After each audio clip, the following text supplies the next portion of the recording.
Hello students, last video la nama vandu types of insurances la life insurances and types of life insurance policies பற்றி நம்ம discuss பண்ணோம். அடுத்து நாம் பார்க்க போகிற இன்சூரன்ஸ் எது அப்படின்னு பார்த்தீங்கன்னா ஃபயர் இன்சூரன்ஸ் பற்றி தான் நம்ம வந்து டிஸ்கஸ் பண்ண போகிறோம். ஸோ இது வரைக்கும் நம்ம சேனலை சப்ஸ்கிரைப் பண்ணாதவங்க ப்ளீஸ் சப்ஸ்கிரைப் பண்ணுங்கள். பெல் ஐக்கானை கிளிக் பண்ணிவிட்டு ஆல் பட்டன் கிளிக் பண்ணிங்கன்னா நான் போடுற வீடியோஸோட நோட்டிஃபிகேஷன் உங்களுக்கு இமீடியட்டாக வரும். டிஸ்கிரிப்ஷன் பாக்ஸில் ப்ரீவியஸ் வீடியோஸ்னுடைய லிங்க்கு கொடுத்துருக்கேன். ஸோ அதை கிளிக் பண்ணி பார்க்கும்போது இந்த சாப்டர் வந்து உங்களுக்கு தெளிவாக புரியும். ஸோ ஃபர்ஸ்ட் வந்து ஃபயர் இன்சூரன்ஸ். ஃபயர் இன்சூரன்ஸ்ன்றது என்னது?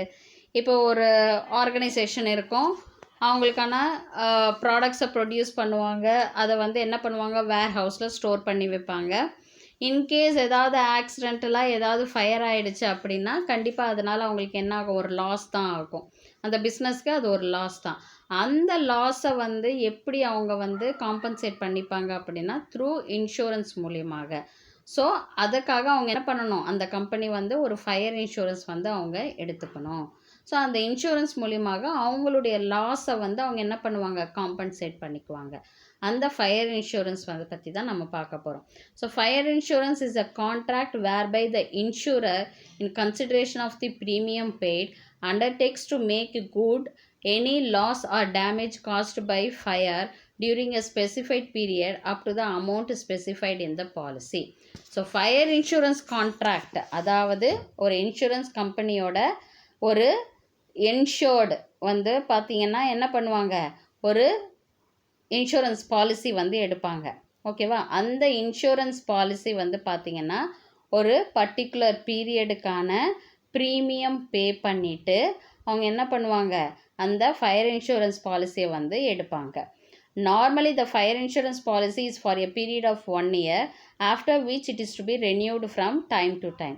லைஃப் இன்சூரன்ஸ் பாலிசியை பொறுத்த வரைக்கும் பார்த்திங்கன்னா that is from 5 to 30 years வரைக்கும் வந்து நம்ம அந்த இன்சூரன்ஸினுடைய டைம் டியூரேஷன் இருக்கும். பட் ஃபயர் இன்சூரன்ஸை பொறுத்த வரைக்கும் பார்த்திங்கன்னா ஒரு வருஷத்துக்கு மட்டும்தான் அந்த இன்சூரன்ஸ் பாலிசி வேலிட் ஆகும். இன்கேஸ் அந்த இன்சூரன்ஸ் பாலிசியை மறுபடியும் நான் வந்து ஒரு பாலிசி எடுக்கணுன்ற அவசியம் கிடையாது. அந்த பாலிசியை நான் என்ன பண்ணலாம், ரெனியூவல் பண்ணலாம். ஆனால் ஒரு ஃபயர் இன்சூரன்ஸ் பாலிசியினுடைய வேலிடிட்டி வந்து அதனுடைய பீரியட் வேலிடிட்டி வந்து 1 year மட்டும்தான். ஓகேவா? The premium may be paid either in lump sum or instalment. அந்த 1 yearக்கான இப்போ வந்து என்னுடைய மேனுஃபேக்சர் பண்ண ப்ராடக்ட்ஸினுடைய ஒர்த்து வந்து 10 lakhs. ஓகேவா? நான் என்ன பண்ணுறேன், ஒரு 6 lakhsக்கு வந்து நான் இன்சூரன்ஸ் எடுக்கிறேன். ஓகேவா? 6 lakhsக்கு நான் இன்சூரன்ஸ் எடுக்கும்போது அதற்கான ப்ரீமியமாக கால்குலேட் பண்ணி இன்சூரன்ஸ் கம்பெனி சொல்லிடுவாங்க. அந்த ப்ரீமியத்தை நான் வந்து இப்போ மந்த்லி வந்து ஒரு 10,000னா அப்போ வந்து இயர்லி வந்து 1,20,000. இது வந்து ஃபார் எக்ஸாம்பிளுக்கு சொல்கிறேன், 1,20,000 ஆகுது. அந்த 1,20,000 நான் லம்சம்மாகவும் அந்த ப்ரீமியத்தை பே பண்ணலாம், இல்லை இன்ஸ்டால்மெண்ட்டாக நான் வந்து ஒவ்வொரு மாதமும் நான் வந்து இல்லை ஒவ்வொரு மாதமோ இல்லை 3 மாதத்துக்கோ 6 மாதத்துக்கோ ஒரு முடியும் நான் என்ன பண்ணலாம், அந்த இன்ஸ்டால்மெண்ட் அமௌண்ட்டை நான் வந்து பே பண்ணலாம். A claim for loss by fire must satisfy 2 following conditions.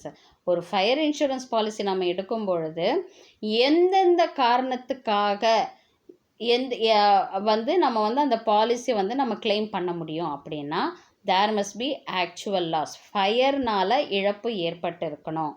ஓகேவா? And fire must be accidental and non intentional.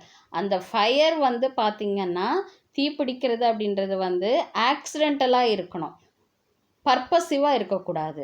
Insurance மணி வரும்ன்றதுக்காக பர்பஸிவாக என்ன பண்ணக்கூடாது, அந்த ப்ராடக்ட்ஸை வந்து டேமேஜ் பண்ணக்கூடாது. ஓகேவா? அது வந்து ஆக்சிடென்ட்டால் நடந்த ஒரு விஷயமா இருக்கணும். இந்த 2 விஷயம் வந்து சாட்டிஸ்ஃபை ஆனாதான் இன்சூரர் வந்து என்ன இன்சூர்டு வந்து அதுக்கான இன்சூரன்ஸை கிளைம் பண்ண முடியும். ஓகேவா? The risk covered by a fire insurance contract is the loss resulting fire or some other cause and which the approximate cause of the loss. So இப்போ ஒரு ஃபயர் இன்சூரன்ஸில் வந்து எப்படி வந்து ஒரு ரிஸ்க் தட் இஸ் அவங்களுக்கான இன்சூரன்ஸ் அமௌண்ட்டை வந்து எப்படி அவங்களால வந்து கிளைம் பண்ண முடியும் அப்படின்னு பார்த்திங்கன்னா ஃபயர்னால் அந்த விஷயம் வந்து நடந்திருக்கணும், ஆக்சிடெண்ட் வந்து ஆகிருக்கணும். ஓகேவா? இல்லை வேறு சம்மதர் காசு, இல்லை வந்து சம்மதர் காசுனால் என்ன, இப்போ வந்து எலக்ட்ரிக்கல் சர்க்கியூட்ஸ் ஏதாவது ஷார்ட் சர்க்கியூட் ஆனாலும் ஃபயர் ஆக்சிடென்ட்ஸ் ஆகும்.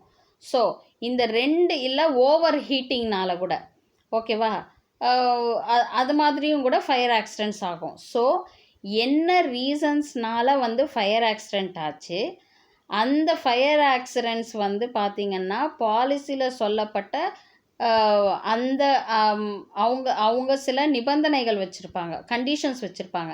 அந்த கண்டிஷன்ஸ்க்கு உட்பட்டதாக வந்து இருக்கணும் அந்த ஆக்சிடென்ட்ஸ் நடந்தது. ஓகேவா? ஃபயர் ஆக்சிடெண்ட்னால் எல்லாத்துக்குமே வந்து அவங்க டேமேஜ்க்கு வந்து பே பண்ண மாட்டாங்க. ஓகேவா? ஸோ அந்த லாஸ் வந்து ஆக்சுவல் ஃபயர்னால் ஏற்பட்டிருக்கணும், இல்லை வந்து ஒரு எலக்ட்ரிக்கல் ஷார்ட் சர்க்யூட்னால கூட ஏற்பட்டிருக்கலாம். எது வந்து எந்த காரணம் வந்து closer to the conditions of the fire insurance policy, அதை வந்து அவங்க என்ன பண்ணுவாங்க, கன்சிடர் பண்ணிக்குவாங்க. If over heating without ignition causes damage it will not be regarded as a fire loss. இப்போ வந்து ஒரு மெஷின் நம்ம யூஸ் பண்ணோம், மெஷினுக்கு நான் இன்சூரன்ஸ் எடுத்திருக்கேன், நான் மெஷினை வந்து ஓவராக அதனுடைய கெப்பாசிட்டியை விட நான் அந்த மெஷினை வந்து ஓவராக ப்ராடக்டை ப்ரொடியூஸ் பண்ணுறதுக்கு நான் யூஸ் பண்ணி அது வந்து ஓவர் ஹீட் ஆகி அந்த ப்ராடக்ட் வந்து டேமேஜ் ஆகுது, ஃபயர் ஆகிடுது அப்படின்னா இந்த மாதிரி விஷயங்களுக்கு நம்ம ஃபயர் இன்சூரன்ஸை கிளைம் பண்ண முடியாது. the loss will not be recoverable from the insurer. So இந்த மாதிரியான லாஸ்க்கு வந்து நம்ம என்ன பண்ண முடியாது, ஃபயர் இன்சூரன்ஸ் கிட்டேருந்து, that is the insurer company கிட்டேருந்து நம்மளால் ஃபயர் இன்சூரன்ஸை கிளைம் பண்ண முடியாது. ஓகேவா? அதனால தான் சொல்கிறாங்க ஃபயர் இன்சூரன்ஸ், ஃபயர் வந்து பார்த்திங்கன்னா ஆக்சிடென்டலாக இருக்கலாம், பர்பஸிவாக இருக்கக்கூடாது. ஓகேவா? ஸோ ஃபயர் இன்சூரன்ஸ் பாலிசி நம்ம எப்படி கிளைம் பண்ண முடியும் அப்படின்றத நம்ம பார்த்தோம். A fire insurance contract is based on certain fundamental principles which have been discussed in general principles. Previous வீடியோஸ்லேயே நம்ம வந்து ஒரு இன்சூரன்ஸ்னால் அதில் ஃபாலோ பண்ணக்கூடிய ஜென்ரல் பிரின்சிபல்ஸ் என்னென்ன அப்படின்றத நம்ம பார்த்தோம். That is utmost good faith, insurable interest, indemnity, இதெல்லாம் வந்து நம்ம பார்த்தோம் இல்லையா? ஆனால் ஒவ்வொரு இன்சூரன்ஸ்க்கும் வந்து பார்த்திங்கன்னா எல்லா பிரின்சிபல்ஸுமே வந்து அப்ளிகபிள் ஆகாது. இப்போ லைஃப் இன்சூரன்ஸில் வந்து பார்த்திங்கன்னா இன்டெம்னிட்டி அப்படின்ற கான்ட்ராக்ட் ஆஃப் இன்டெம்னிட்டி வந்து அப்ளிகபிள் ஆகாது இல்லையா? அது மாதிரி ஒவ்வொரு இன்சூரன்ஸ்க்கும் வந்து ஜென்ரல் பிரின்சிபல்ஸில் சில பிரின்சிபல்ஸ் வந்து அப்ளிகபிள் ஆகும். அது என்ன அப்படின்னா, the main elements of fire insurance contract are the fire insurance, the insured must have insurable interest in the subject matter of the insurance. அதாவது இப்போ நான் சொன்னேன் இல்லையா, இப்போ நம்ம ஒரு மெஷினுக்கு நான் வந்து ஒரு 10 lakhs வர்த்தில் ஒரு மெஷினுக்கு வந்து நான் இன்சூரன்ஸ் போட்டிருக்கேன். ஓகேவா? அந்த மெஷின் மூலிமா எனக்கு மானிட்டரி வேல்யூ இருக்கணும். எப்போது நான் இன்சூரன்ஸ் கிளைம் பண்ணும் போது அந்த மெஷின் என்னுடைய அசட்டாக இருக்கணும், அதன் மூலிமா எனக்கு வந்து ஒரு ஏர்னிங் வந்து இருக்கணும், இன்சூரபிள் இன்ட்ரெஸ்ட் இருக்கணும். அப்போ தான் நான் என்ன பண்ண முடியும், நான் இன்சூரன்ஸை கிளைம் பண்ண முடியும்.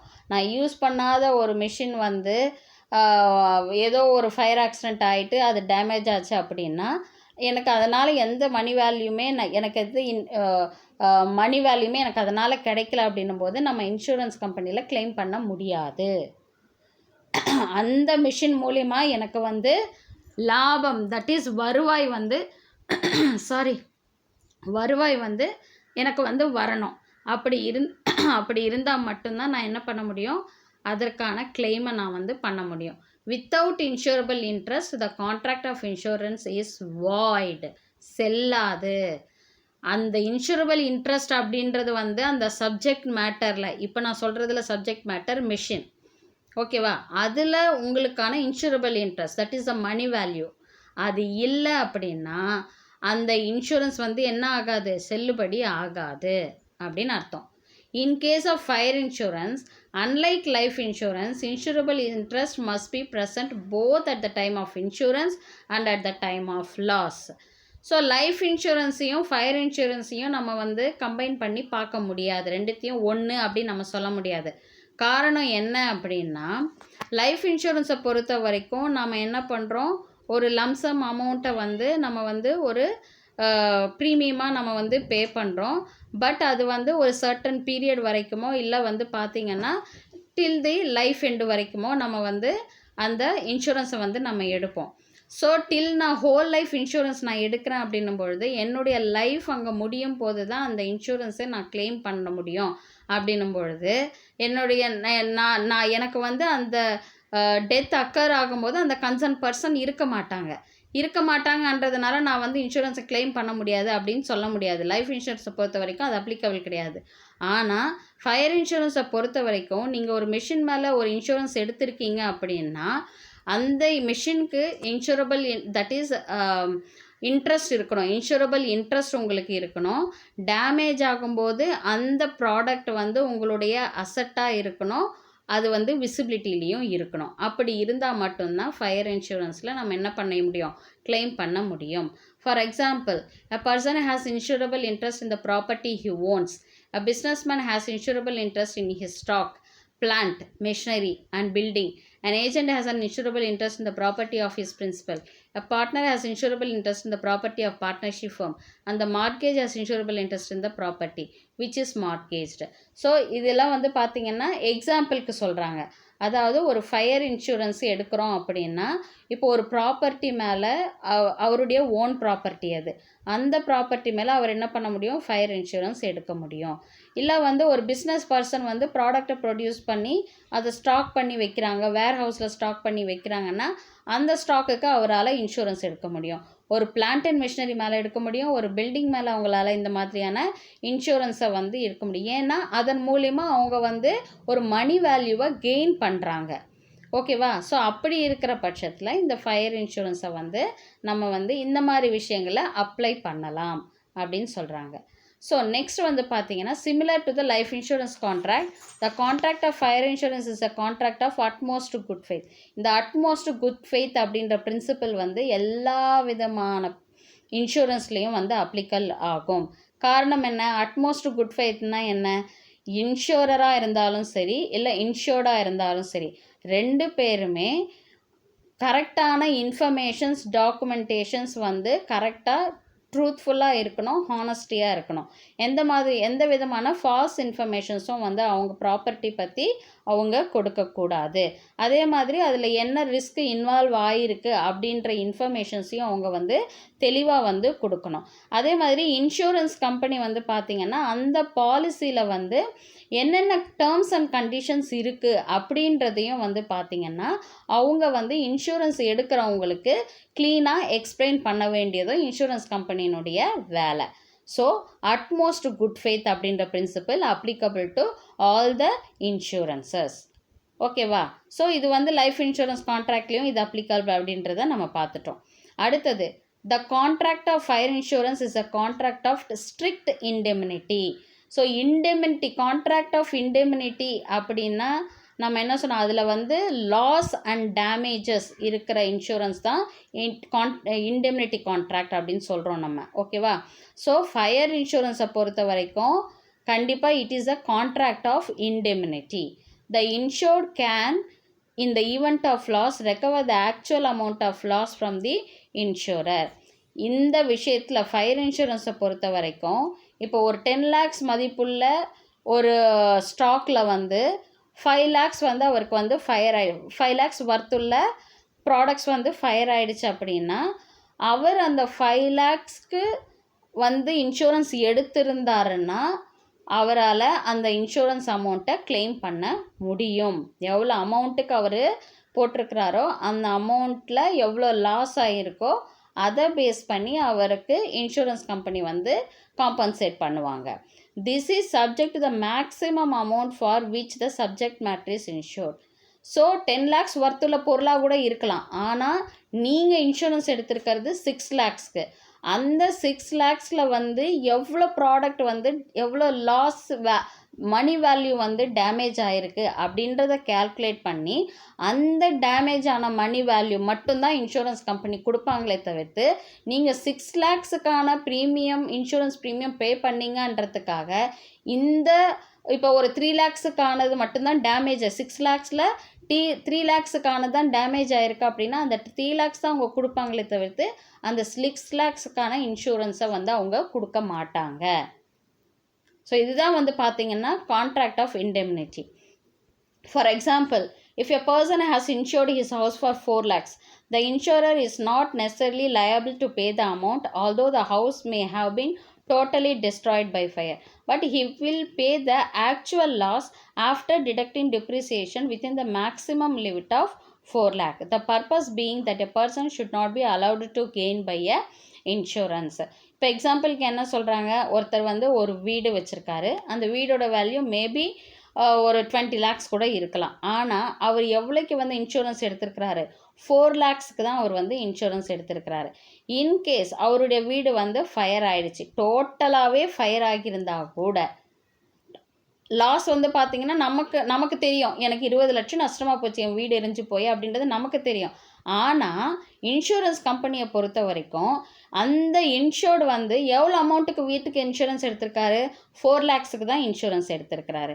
அப்போது அந்த 4 lakhsல வந்து மட்டும்தான் அவரால் வந்து இன்சூரன்ஸ் கம்பெனியில் கிளைம் பண்ண முடியுமே தவிர்த்து அந்த டோட்டல் ப்ராப்பர்ட்டிக்கான வேல்யூவை அவரால் கிளைம் பண்ண முடியாது. புரியுதா? ஸோ இதுதான் வந்து அதற்கான எக்ஸாம்பிள். நெக்ஸ்ட் வந்து the insurer is liable to compensate only when fire is proximate cause of damage or loss. Proximate cause அப்படின்றதும் வந்து one of the general principles of insurance அப்படின்றது ப்ரீவியஸ் வீடியோஸ்லேயே நம்ம வந்து பார்த்தோம். ஸோ இன்சூரன்ஸ் எடுக்கிறவர் வந்து பார்த்திங்கன்னா ஃபயர் ஆக்சிடெண்ட் வந்து எந்த காரணத்தினால ஏற்பட்டுச்சு, ஒன்று ஃபயர் நேரடியாக வந்து நெருப்பின் மூலிமா வந்து ஒரு லாஸ் ஏற்பட்டுச்சா, இல்லை எலக்ட்ரிக்கல் ஷார்ட் சர்க்யூட்ஸ்னால ஏற்பட்டுச்சா, இது ரெண்டுத்தில் வந்து எது வந்து பாலிசியில் அப்ளிகபிள் ஆகக்கூடிய கண்டிஷன்ஸ்க்கு அது வந்து சாட்டிஸ்ஃபையபிளாக இருக்கோ அந்த காரணத்தை தான் முதல்ல எடுத்துக்குவாங்க. ஓகேவா? இப்போ சப்போஸ் இப்போ நான் சொன்ன மாதிரி ப்ரீவியஸ் நம்ம இந்த டாப்பிக்லேயே நான் ப்ரீவியஸ் இதில் எக்ஸ்பிளைன் பண்ணும்போது நான் சொன்னேன், இன்கேஸ் வந்து நான் என்னுடைய மிஷினை வந்து ஓவராக அதுக்கு ஒர்க் லோடு கொடுத்து அந்த மிஷின் வந்து ஃபயர் ஆச்சு அப்படின்னா அந்த வந்து கண்டிப்பாக ஃபயர் இன்சூரன்ஸினுடைய டேர்ம்ஸ் அண்ட் கண்டிஷன்ஸில் அந்த இது இருக்காது, அந்த ப்ராப்ளம் வந்து அந்த ப்ராப்ளத்துக்கான சொல்யூஷன் அங்கே இருக்காது. அப்படி இருக்கின்ற பட்சத்தில் அவங்களால வந்து அந்த லாஸை கிளைம் பண்ண முடியாது.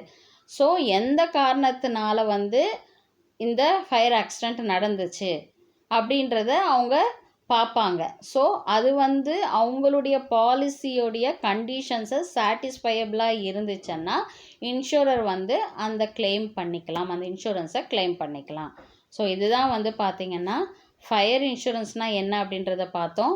அதே போல் அதில் இருக்கக்கூடிய ஜென்ரல் பிரின்சிபல்ஸ் பற்றியும் நம்ம வந்து டிஸ்கஸ் பண்ணோம். இதில் ஏதாவது உங்களுக்கு டவுட்ஸ் இருந்துச்சுன்னா கமெண்ட் செக்ஷனில் கமெண்ட் பண்ணுங்கள், உங்கள் டவுட்ஸை வந்து நான் கிளாரிஃபை பண்ணுறேன். ஸோ நெக்ஸ்ட் வீடியோவில் நம்ம பார்க்கலாம். தேங்க்யூ.